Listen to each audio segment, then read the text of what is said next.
क्या पालेंगे।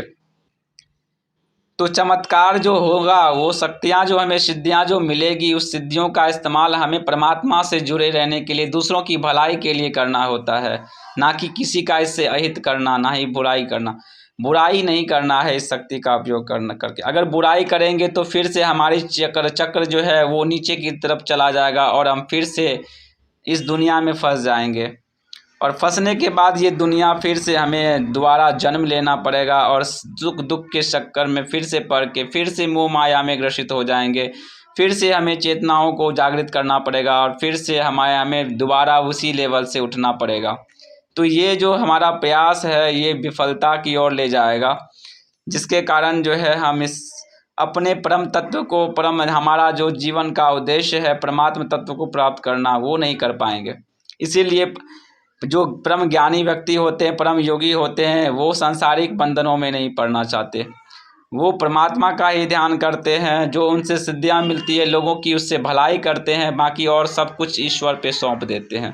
तो ऐसे व्यक्ति ही को ही मोक्ष प्राप्त हो सकता है। अन्यथा अगर संसार में हम फंस जाएं तो इस दुनिया में फिर से हमें जन्म लेने होंगे और फिर से उस चक्र में ही फंसना पड़ेगा, जिससे हमें दुख की प्राप्ति होती है। तो आप जाने कि परमात्मा होता है क्या। परमात्मा तो सबकी आत्मा है, हम सब के आत्मा का द्वार ही परमात्मा का द्वार का प्रवेश द्वार है। अगर हम सब अपने आत्म को जानना शुरू कर दे, आत्म को जानने की जो हमारे अंदर चक्र होती है उसको कहते हैं विशुद्धि चक्र, ठीक है। जो थ्रोट चक्र कहते हैं, गला में जो चक्र होता है वहीं पर आत्मा का चक्र होता है। अगर इस विशुद्धि चक्र तक हमारी चेतना पहुंचती है तो हम अपने आप को जानने लगते हैं, आत्मज्ञान हमें होने लगता है। और जैसे ही उससे ऊपर हमारे आज्ञा चक्र पे हमारा ध्यान जाता है तो ये सारी जो मन की शक्तियां हैं वो खुल जाती है।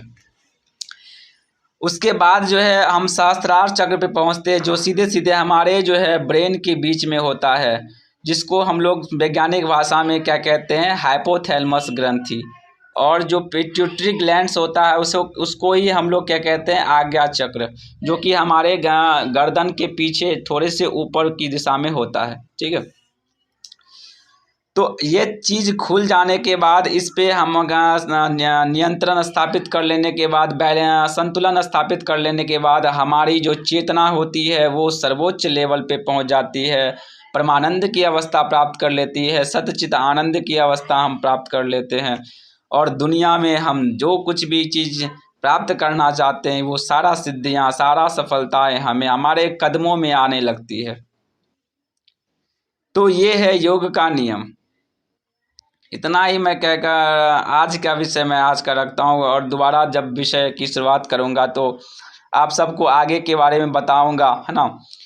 तो आज के लिए फ़िलहाल इतना ही दोस्तों, कृपया मेरे चैनल को लाइक सब्सक्राइब कर दे, है ना, और मुझे आगे बढ़ाने के लिए पूरा सपोर्ट करें। धन्यवाद।